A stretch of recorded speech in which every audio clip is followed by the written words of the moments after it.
So I'm not doing the fancy mic thing. I don't have the beautiful view that was getting blurred out anyways. It's morning time. It's Monday morning and couldn't sleep because I went to bed way too early. So been sitting here death scrolling. I'm trying to get out of the habit of death scrolling even when I wake up at dark 30. So I wanted to do something productive and my mind keeps spinning about some things I was discussing with some strangers yesterday.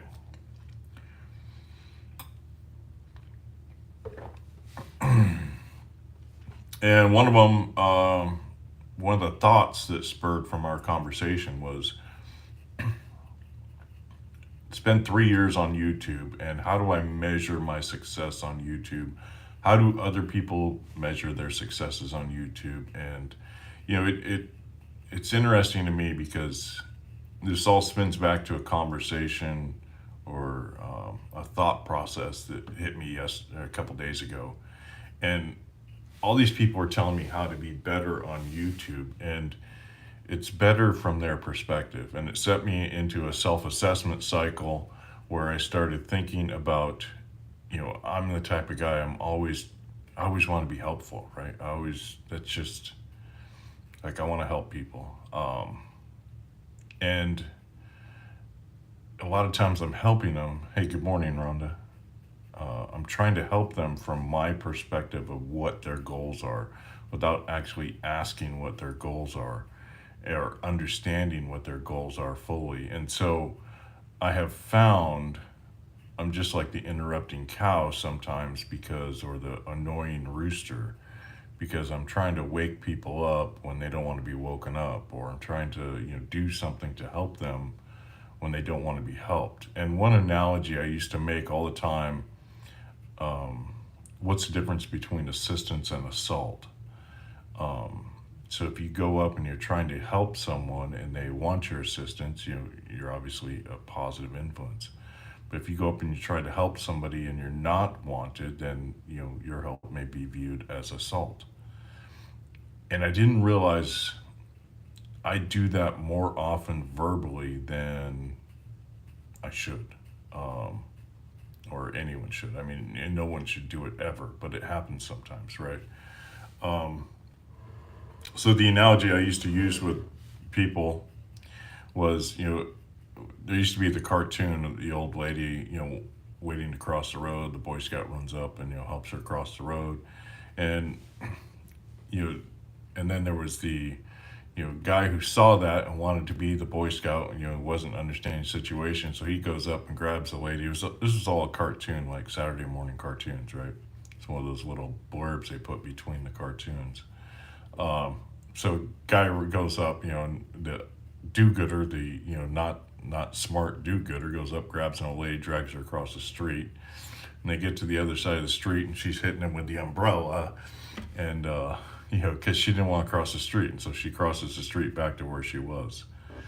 And that stuck with me my entire life, obviously, right? From sitting down, I remember the carpet, sitting on the carpet with the dogs, watching Saturday morning cartoons on a TV with a little click, click, click, channel changer.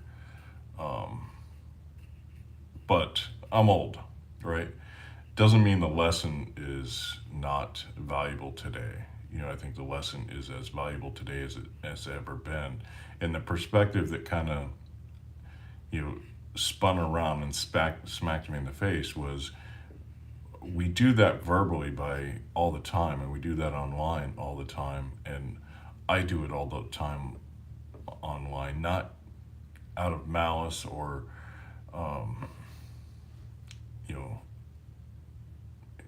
I don't want to say it's ignorance, but it's more just speed, right? It's more just being lazy and being you know cutting corners, so to speak, and not taking the time to understand that what somebody's actual perspective and goals are. So I've been looking at this YouTube thing. I've been on YouTube 3 years and nowhere near monetized. That was never really a goal of mine. It's always in the background, like it might, right?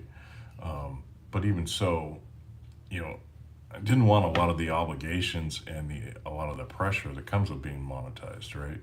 When you're monetized, you have a bunch of people that follow you and they're expecting content. There's creators. I'm constantly bugging for more content. And part of that's because I enjoy watching their show, and part of it's because, they say they want to be, this, they say they want to have a higher status on YouTube, higher, revenue, as their form of measurement, or views as their form of measurement. To me,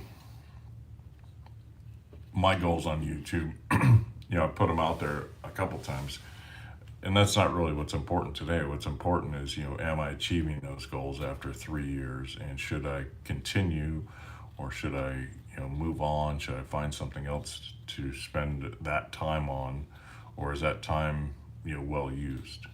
And that's really what it comes down to. And I think, doing assessments every so often, but not too often, is important. I think when you are constantly assessing, you're not doing enough to really get enough data or information or experience to assess. It's kind of like going on a trip somewhere for a week. You're not really, getting enough experience on whether or not it would be a good place to live. But if you go there for 6 years, you may have well just moved, right? So finding that middle ground between assessing and doing, is kind of where I'm at. Do I keep going with YouTube? Do I cut it off and spend that time doing other things? What would those other things look like? Am I doing YouTube just because I'm bored? Am I doing YouTube in my spare time? All that self-assessment's going on, and it's hard, right? It's hard. YouTube, it takes a lot more time than I think many people give understand. And there are creators out there. I don't know if that's the right word, right? But there are YouTubers out there who spend almost no time on it, and they do very well. And part of that's just their innate nature, or their upbringing, their skills, their just who they are, right? Somebody like myself, I don't film as well as I would like to, right? I can't take what's in front of me and get that vision in my head onto the camera super easy. And then when I speak, a lot of times I have to go back and edit what I say, because I drop words, I add words, I substitute in the wrong words, and that's just, a byproduct of my whatever, right? That's just in the wiring in my head, and I can practice it, I can work on it, but I just don't have the bandwidth in conversations I see in other people. And that's a real interesting thing. When I started looking at conversations, I started looking at how people talk, and this and this and that, started to see the different bandwidth people have in conversations, and it's really amazing to me. Some people's ability to process their thoughts at a greater speed and communicate them verbally, while choosing the words and paying attention to the people in front of them, paying attention to the weather, paying attention to how they hold their face, paying attention to what they're doing with their hands.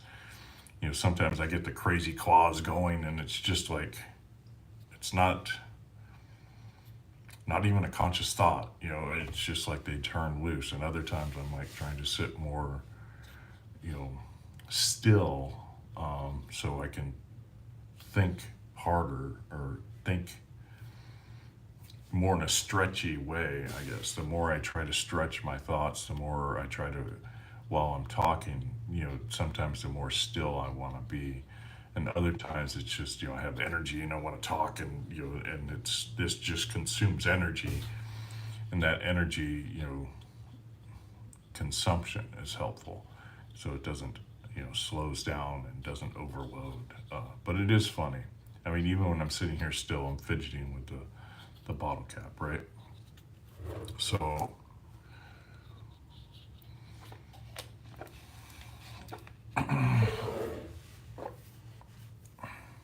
So 3 years on YouTube, I haven't made a penny. I don't think, you know, I don't think I'll make a penny next year. I don't, that's not the plan. That's not the goal. That's not the, um, um, objective. But I think there are some objectives I do want. I want my videos to be more likable by me. So I enjoy shooting the video, I enjoy making the video. But when I start going back and watching my older videos, some of them I really enjoy, and they're not the videos that I think other people really enjoy. And some of them I just, uh, yeah, they're like, yeah, and they're helpful. They're memory, um, they bring back a lot of memories, but they're not as palatable as I'd like. So, it's kind of like cooking food. I'd like my food to be a little more palatable in the coming years. And so I think I'm going to work on that and work on telling the coherent story of my travels and not just the, random dart thrown in the direction of a dartboard. Sometimes it hits the floor, sometimes it hits the wall, sometimes it hits the board, but I think being more consistent and coherent with my travels and my travel videos would be great for me in the future. There are so many great little memories that have already slipped away. And every once in a while I'll trip over one, but I wonder if every time I trip over a memory and it comes back, with a lot of intensity or, specificity, or being very detailed, I guess is a better escape for me there. When it comes back, a real detailed memories comes back. It makes me wonder what other memories are slipping away that I'm missing, right? What other memories are slipping away that I'm missing? I had a conversation with somebody yesterday, and it was so funny. I hadn't seen that person in, I don't know, 2 weeks, 3 weeks. And it was interesting to me because, you know, I forgot how much I really enjoyed just talking with that person. So, and part of it is, she's at work and she has to be nice and polite and fun me because that's part of her job description. But the other part is, she's really good at what she does, right? And she talks to people for a living. And so it was interesting for me, to kind of have that, oh wow, I really enjoy this again. And not just the young lady, but just the whole like, oh, I used to do this and this was fun, and that whole, I don't know, not articulating well this morning, but that idea that, when you go back and do something that was really fun and you're like, oh, I forgot I can do this and I enjoy it, right? And finding those things like, okay, well, what else can I do that I really enjoy? What else is there out there for me to do today? So that kind of plays in there because there is a lot about YouTube that I do really enjoy. And, maybe some of it got lost in the monotony or lost in the, busy schedule or got lost in the, hard drive somewhere. So maybe exploring some of that will bring a higher palatability, a better taste to my videos for me. But yeah, it's just been a long, boring morning. So I think I'm going to go get some coffee here in about a little bit. I think I'm going to get some sunshine in a couple hours when the sun comes up and start cranking out some more videos. I still have a lot of videos from the past I want to post and edit just for me. It's hard because I don't like interrupting, little micro storylines I'm on. So I need to figure that balance out a little better too. But I'm already running out of drive space again. I added 6 terabytes in Romania, and they're already full. So the digital pack rat needs to declutter more aggressively, way more aggressively. I've also been filming a lot less, so that's kind of interesting. Yeah, that's very interesting. Filming a lot less than I ever have on the road, I think. I think in the last month I've filmed a total of like 4 hours, maybe. So that's kind of a strange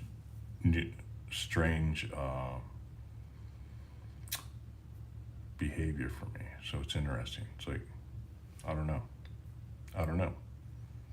But that's enough of my random thoughts for the morning. And it's, what is it? It's August, I think it's August 18th, Monday morning, August 18th, 5:40. I still got a while to wait. So I could probably get some editing done right now. I may do that. Anyway, yeah, I think that's enough for my morning rant. If you catch this, I hope you have a great day. And yeah, I mean, it's August, man. We've got August, September, October, November, December. So we've got 4 months left. Four months and a few days left. September, October, November, December. Wow. 4 months. That's just crazy. So September, I'm there, October, I'm there, November, I'm there. Wow. And my year is planned out. That's really crazy. I don't have any big blocks of time. I've got a couple little 2-week blocks of time, but I was going through my schedule the other day, and most of my schedule is locked up. I need to start getting a yearly planner going. I think I'll probably do that in Japan. Japan had these great little planner books. I really love. They're small. Yeah, I think I need a yearly planner. I need to sit down and start working that out a little more detailed. And stop the random travel so much. Random travel's fun and great, but there's something to being grounded too. I think that's my day. Anyway, if you made it here, thanks. If not, oh well. See you, bye.